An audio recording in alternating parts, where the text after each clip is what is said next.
தூப்புரின் செய்திகளுக்காக சி தரணி. இன்றைய முக்கிய செய்திகள். புதுச்சேரிக்கு வந்த சென்னை உயர்நீதிமன்ற தலைமை நீதிபதியை முதலமைச்சர் ரங்கசாமி வரவேற்றார்.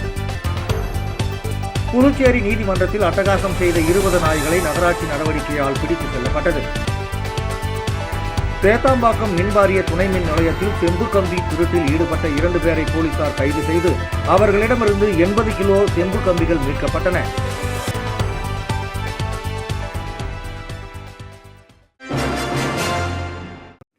புதுச்சேரிக்கு வந்த சென்னை உயர்நீதிமன்ற தலைமை நீதிபதியை முதலமைச்சர் ரங்கசாமி வரவேற்றார். அரசுமுறை பயணமாக புதுச்சேரி வந்துள்ள சென்னை உயர்நீதிமன்றத்தின் தலைமை நீதிபதி நீதியரசர் சுஷ்ருத் அரவிந்த் தர்மாதிகாரி இன்று புதுச்சேரி கடற்கரை சாலையில் உள்ள விருந்தினர் இல்லத்தில் முதலமைச்சர் ரங்கசாமி மரியாதை நிமித்தமாக நேரில் சந்தித்தார். அப்போது முதலமைச்சர் ரங்கசாமி உயர்நீதிமன்ற தலைமை நீதிபதிக்கு பூங்கொத்து அளித்து வாழ்த்துக்களை தெரிவித்தார். புதுச்சேரி நீதிமன்றத்தில் அட்டகாசம் செய்த 20 நாய்களை நகராட்சி நடவடிக்கையால் பிடித்து செல்லப்பட்டது. புதுவை நகர் மற்றும் புறநகர் பகுதிகளில் தொடர்ந்து நாய் தொல்லைகள் அதிகரித்து வருகிறது. புதுவை நீதிமன்றத்தையும் நாய்கள் விட்டு வைக்கவில்லை. நீதிமன்றத்திற்குள் நாய்கள் அட்டகாசம் தாங்க முடியாத தொல்லையாக இருந்து வந்தது. நீதிமன்ற படிக்கட்டுகளில் நாய்கள் படுத்து தூங்கும். அனைத்து தளங்களிலும் நீதிமன்றங்கள் இருக்கும் பகுதிகளிலும் நாய்கள் சுதந்திரமாக உலா வந்தது. இதனால் நீதிமன்ற ஊழியர்கள், வழக்கறிஞர்கள், நீதிபதிகள், போலீசார், சாட்சிகள், வழக்குகளில் ஆஜராக வருபவர்கள் அனைவரும் பாதிக்கப்பட்டனர். இந்த நாய் தொல்லை நகராட்சி கவனத்திற்கு கொண்டு செல்லப்பட்டது. அதன் காரணமாக நகராட்சி அதிகாரிகள் அதிரடி நடவடிக்கை எடுத்தனர். இதனையடுத்து இன்று நகராட்சி நாய் பிடிக்கும் ஊழியர்கள் நீதிமன்ற வளாகத்தில் நாய்களை பாதுகாப்பாக பிடித்தனர். பிடித்த அனைத்து நாய்களையும் வேனில் ஏற்றிச் சென்றனர். தேத்தாம்பாக்கம் மின்வாரிய துணை மின் நிலையத்தில் செம்பு கம்பி திருட்டில் ஈடுபட்ட 2 பேரை போலீசார் கைது செய்து அவர்களிடமிருந்து 80 கிலோ செம்பு கம்பிகள் மீட்கப்பட்டன.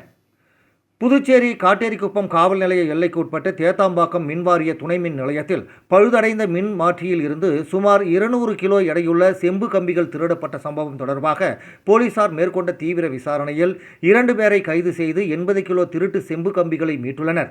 இந்த சம்பவம் தொடர்பாக காட்டேரிக்குப்பம் காவல் நிலையத்தில் வழக்கு பதிவு செய்யப்பட்டு மேற்கு பகுதி காவல் கண்காணிப்பாளர் சுப்பிரமணி உத்தரவின் பேரில் திருக்கனூர் காவல் வட்டார ஆய்வாளர் ராஜகுமார் மேற்பார்வையில் உதவி ஆய்வாளர் தமிழரசன் தலைமையில் தனிப்படை அமைக்கப்பட்டு விசாரணை நடத்தப்பட்டது.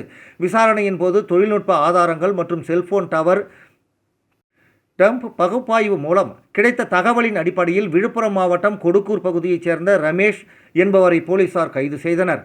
அவரிடம் நடத்தப்பட்ட விசாரணையில் வில்லியனூரைச் சேர்ந்த 25 வயதான சூர்யா, அருண் மற்றும் கார்த்திக் ஆகியோருடன் இணைந்து செம்பு கம்பிகளை திருடி செங்கல்பட்டு மாவட்டம் செய்யூரில் உள்ள பழைய இரும்பு கடையில் விற்பனை செய்தது தெரிய வந்தது. இதையடுத்து சூர்யாவும் கைது செய்யப்பட்டார். அவரது ஒப்புதல் வாக்குமூலத்தின் அடிப்படையில் செய்யூரில் உள்ள பழைய இரும்பு கடையில் இருந்து 80 கிலோ எடையுள்ள திருட்டு செம்பு கம்பிகள் மீட்கப்பட்டன. மேலும் குற்றத்திற்கு பயன்படுத்தப்பட்ட பஜாஜ் பல்சர் மோட்டார் சைக்கிள் மற்றும் 2 செல்போன்களையும் போலீசார் பறிமுதல் செய்தனர். கைது செய்யப்பட்ட இருவரும் நீதிமன்றத்தில் ஆஜர்படுத்தப்பட்டு 14 நாட்கள் நீதிமன்ற காவலில் அடைக்கப்பட்டுள்ளனர். தலைமறைவாக உள்ள அருண் மற்றும் கார்த்திகை கைது செய்ய தனிப்படை அமைத்து போலீசார் தீவிர நடவடிக்கை மேற்கொண்டு வருகின்றனர். எண்ணங்களின் சங்கமம் நிறுவனர் பிரபாகர் பிறந்தநாள் விழா Sharon society of Pondicherry, NDSO Kamadhenu charitable trust மற்றும் ஜீவானந்தம் 90s பள்ளி முன்னாள் மாணவர்கள் சார்பில் சிறப்பு குழந்தைகளுக்கு நலத்திட்ட உதவிகள் வழங்கி கொண்டாடப்பட்டது. புதுச்சேரி லாஸ்பேட்டை குறிஞ்சி நகர் நல்வாழ்வு சங்கத்தில் நடைபெற்ற இந்த நிகழ்ச்சிக்கு புஷ்பகாந்தி முதியோர் இல்லத்தின் நிர்வாகி சுகுணா தலைமை தாங்கினார். குறிஞ்சி நகர் நலவாழ்வு சங்கம் உறுப்பினர் வைத்தியலிங்கம், மேகநாதன், சாரோன் சொசைட்டி நிறுவனர் மோகன் ஆகியோர் முன்னிலை வகித்தனர். சிறப்பு விருந்தினர்களாக எண்ணங்களின் சங்கமம் மாநில தலைவர் ராமநாதன், சோழமண்டல தலைவர் ஜோதி, மகாத்மா காந்தி மாலை நேர பயிலகம் ஆலோசகர் பாஸ்கர், ஜீவானந்தம் 90s குழு அட்மின்கள் டேவிட், பரமகுரு, ஆரோக்கிய ராஜா, பாஸ்கர் மற்றும் ஆறுமுகம் ஆகியோர் கலந்து கொண்டு சிறப்பு குழந்தைகளுக்கு நலத்திட்ட உதவிகளை வழங்கினர். இந்த மனிதநேய சேவைக்கான ஏற்பாடுகளை சாரோன் சிறப்பு பள்ளி ராஜ்குமார், சபரிநாதன், நான்சி, ரமாதேவி, லூர்து மேரி, ரம்யா, வெண்ணிலா ஆகியோர் செய்திருந்தனர். இதில் NDSO வேதபுரி மண்டலம் சார்பாக உயிர்த்துளி அமைப்பாளர் பிரபு, ஆண்டவர் அறக்கட்டளை நிறுவனர் முத்துராமன், வள்ளலார் சபை விஸ்வநாதன், ஜெயக்குமாரி, சோஃபியா, தாகூர் கல்லூரி மாணவர்கள் ஹரிஹரன், வின்சென்ட்ராஜ், திவ்யா ஆகியோர் கலந்து கொண்டனர்.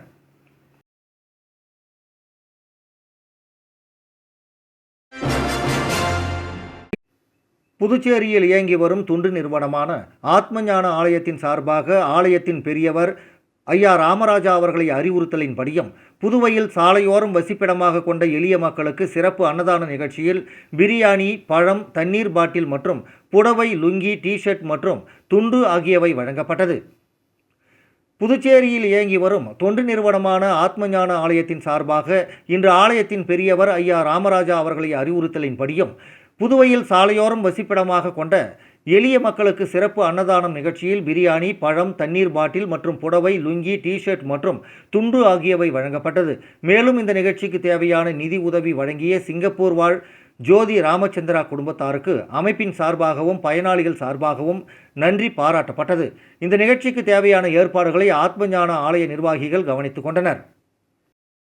விளம்பர இடைவேளைக்கு பிறகு செய்திகள் தொடரும்.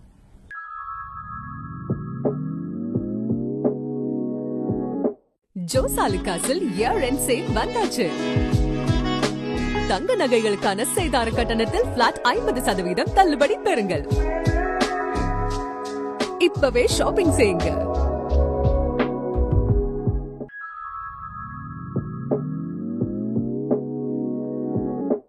ஜோசாலுகாஸில் இயர் எண்ட் சேல் வந்தாச்சு. தங்க நகைகளுக்கான சேதார கட்டணத்தில் பிளாட் 50% தள்ளுபடி பெறுங்கள். இப்பவே ஷாப்பிங் செய்யுங்க. செய்திகள் தொடர்கின்றன. ஆச்சாரியா கலை மற்றும் அறிவியல் கல்லூரியின் 14வது பட்டமளிப்பு விழா நேற்று காலை 10 மணி அளவில் கல்லூரி வளாகத்தில் சிறப்பாக நடைபெற்றது. ஆச்சாரியா கலை மற்றும் அறிவியல் கல்லூரியின் 14வது பட்டமளிப்பு விழா நேற்று காலை 10 மணி அளவில் கல்லூரி வளாகத்தில் சிறப்பாக நடைபெற்றது. இவ்விழாவில் புதுவை பல்கலைக்கழகத்தின் துணைவேந்தர் முனைவர் பேராசிரியர் பிரகாஷ் பாபு சிறப்பு விருந்தினராக கலந்து கொண்டு 500க்கும் மேற்பட்ட மாணவ மாணவியருக்கு பட்டங்களை வழங்கி சிறப்புரையாற்றினார். விழாவிற்கு ஆச்சாரியா கல்வி குழுமத்தின் மேலாண் இயக்குனர் முனைவர் அரவிந்தன் தலைமை வகித்து பட்டமளிப்பு விழாவை தொடங்கி வைத்தார். கல்லூரி முதல்வர் முனைவர் உஷாதேவி வரவேற்புரையாற்றினார். துணைவேந்தர் தனது உரையில் மாணவர்கள் சமூக பொறுப்புணர்வுடனும் உயர்ந்த நெறிமுறைகளுடனும் செயல்பட்டு தங்களது கல்வி அறிவை சமூக முன்னேற்றத்திற்கு பயன்படுத்த வேண்டும் என்றும் வாழ்க்கையின் அனைத்து துறைகளிலும் தொடர்ந்து முன்னேறி சிறந்து விளங்க வேண்டும் என்றும் வாழ்த்தினார். 2021, 22, 23 மற்றும் 2024 ஆண்டுகளில் இளங்கலை மற்றும் முதுகலை பட்டப்படிப்புகளை நிறைவு செய்த மாணவ மாணவியர் இவ்விழாவில் தங்களது பட்டங்களை பெற்றுக்கொண்டனர். மேலும் இந்திய தொழிற்சாலைகளின் கூட்டமைப்பின் தலைவர் நடராஜன் மற்றும் யூனிடிக் பிளாஸ்டிக் காம்போனன்ட்ஸ் பிரைவேட் லிமிடெட் நிறுவனத்தின் தலைவர் ஜெகதீசன் ஆகியோர் கௌரவ விருந்தினராக கலந்து கொண்டு மாணவர்களுக்கு பட்டங்களை வழங்கி வாழ்த்துரை வழங்கினர். இந்த நிகழ்ச்சிக்கான அனைத்து ஏற்பாடுகளையும் ஆச்சாரியா கலை மற்றும் அறிவியல் கல்லூரியின் முதல்வர், பேராசிரியர்கள் மற்றும் நிர்வாகத்தினர் சிறப்பாக மேற்கொண்டிருந்தனர்.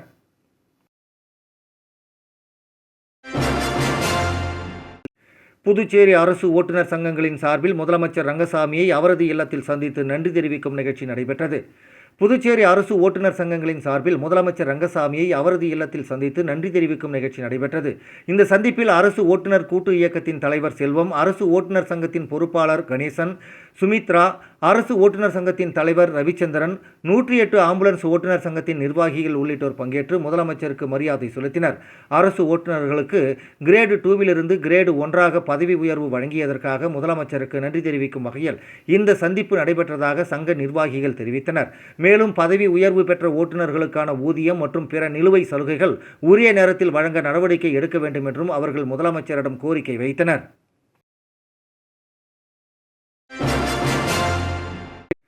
புரட்சி கவிஞர் பாவேந்தர் பாரதிதாசனாரின் மகன் மன்னர் மன்னனின் நினைவு நாளை முன்னிட்டு முனைவர் சுந்தரமுருகன் மலரஞ்சலி செலுத்தினார். புரட்சி கவிஞர் பாவேந்தர் பாரதிதாசனாரின் மகன் மறுமலர்ச்சி கவிஞர் மன்னர் மன்னனின் நினைவு நாளை முன்னிட்டு பாவேந்தர் அறக்கட்டளை சார்பில் அவரது திருவுருவ படத்திற்கு மேனாள் அமைச்சர் லட்சுமி நாராயணன், சட்டப்பேரவை உறுப்பினர் ஏகேடி ஆறுமுகம், புதுச்சேரி அரசு கலை பண்பாட்டுத்துறை தமிழ் வளர்ச்சி சிறகத்தின் மேனாள் உறுப்பினர் கலைமாமணி முனைவர் சுந்தரமுருகன் உள்ளிட்டோர் மலரஞ்சலி செலுத்தினர். இந்த நிகழ்ச்சிக்கு பாவேந்தர் அறக்கட்டளையின் தலைவரும் மன்னர் மன்னனின் புதல்வருமான முனைவர் கோ பாரதி தலைமை தாங்கினார். நிகழ்வில் புதுவை தமிழ் சங்கத்தின் துணைத் தலைவர் திருநாவுக்கரசு மற்றும் கவிஞர் அருள்ராஜ், தமிழ்மாமணி வேல்முருகன், பேராசிரியர் ஆனந்த வடிவேலு உள்ளிட்ட பலரும் கலந்து கொண்டனர். இசையமைப்பாளர் யுவன் சங்கர் ராஜாவின் இசை நிகழ்ச்சியால் உப்பளம் பகுதியில் கடும் போக்குவரத்து நெரிசல் ஏற்பட்டது. காவல்துறையின் போக்குவரத்து ஏற்பாடுகளுக்கு பொதுமக்கள் அதிருப்தி தெரிவித்துள்ளனர். புதுச்சேரி உப்பளம் பகுதியில் தனியார் நிறுவனம் சார்பில் இசையமைப்பாளர் யுவன் சங்கர் ராஜாவின் இசை நிகழ்ச்சி நடைபெற்றது. வார இறுதி நாளானதால் வழக்கமாகவே கடுமையான போக்குவரத்து நெரிசல் நிலவும் நிலையில் நிகழ்ச்சிக்காக செய்யப்பட்ட போக்குவரத்து மாற்றங்கள் பொதுமக்களுக்கு மேலும் சிரமத்தை ஏற்படுத்தியதாக குற்றச்சாட்டு எழுந்துள்ளது. நிகழ்ச்சியை முன்னிட்டு புதுச்சேரி போக்குவரத்து காவல்துறையினர் வெளியிட்டிருந்த அறிவிப்பில் மாலை 4 மணி முதல் நள்ளிரவு வரை உப்பளம் சாலை புதிய துறைமுகம் நோக்கி செல்ல அனுமதிக்கப்படாது என தெரிவிக்கப்பட்டிருந்தது. அதே நேரம் போக்குவரத்து மாற்றங்கள் தொடர்பாக தெளிவான வழிகாட்டுதல்கள் வழங்கப்படாததாலும் நிகழ்ச்சியில் பங்கேற்பவர்களுக்கு மட்டுமே சில சாலைகளில் அனுமதி வழங்கப்பட்டதாக கூறப்பட்டதாலும் பொதுமக்கள் மற்றும் சமூக ஆர்வலர்கள் அதிருப்தி தெரிவித்துள்ளனர். நிகழ்ச்சி தொடங்குவதற்கு முன்பே உப்பளம் சாலையில் கடுமையான போக்குவரத்து நெரிசல் ஏற்பட்டது. பல்வேறு பகுதிகளுக்கு சென்ற வாகன ஓட்டிகள் 1 மணி நேரத்திற்கு மேலாக சாலையில் சிக்கி தவித்ததாகவும் மாற்று வழிகள் குறித்து போதிய தகவல் வழங்கப்படவில்லை என்றும் அவர்கள் குற்றம் சாட்டினர். தனியார் நிகழ்ச்சிக்காக பொதுமக்களின் இயல்பான போக்குவரத்து பாதிக்கப்படக்கூடாது என்றும் இதுபோன்ற பெரிய நிகழ்ச்சிகளின் போது காவல்துறை முன்கூட்டியே தெளிவான போக்குவரத்து திட்டம் வகுத்து பொதுமக்களுக்கு உரிய வழிகாட்டுதல்களை வழங்க வேண்டும் என்றும் சமூக ஆர்வலர்கள் வலியுறுத்தியுள்ளனர்.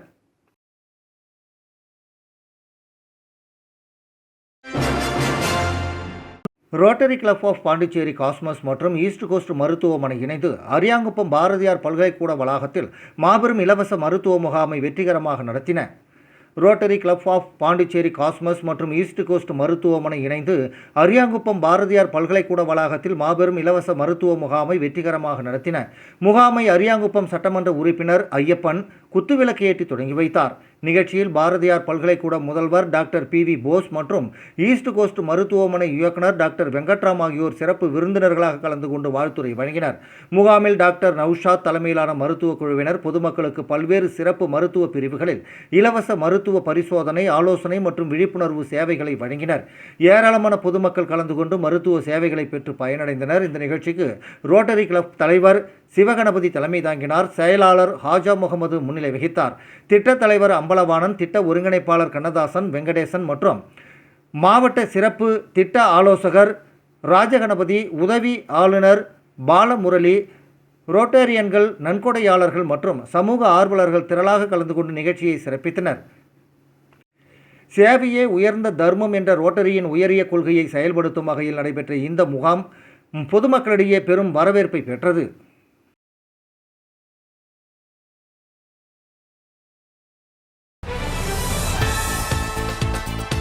புதுச்சேரிக்கு வந்த சென்னை உயர்நீதிமன்ற தலைமை நீதிபதியை முதலமைச்சர் ரங்கசாமி வரவேற்றார். புதுச்சேரி நீதிமன்றத்தில் அட்டகாசம் செய்த 20 நாய்களை நகராட்சி நடவடிக்கையால் பிடித்து செல்லப்பட்டது. சேத்தாம்பாக்கம் மின்வாரிய துணை மின் நிலையத்தில் செம்பு கம்பி திருட்டில் ஈடுபட்ட 2 பேரை போலீசார் கைது செய்து அவர்களிடமிருந்து 80 கிலோ செம்பு கம்பிகள் மீட்கப்பட்டன.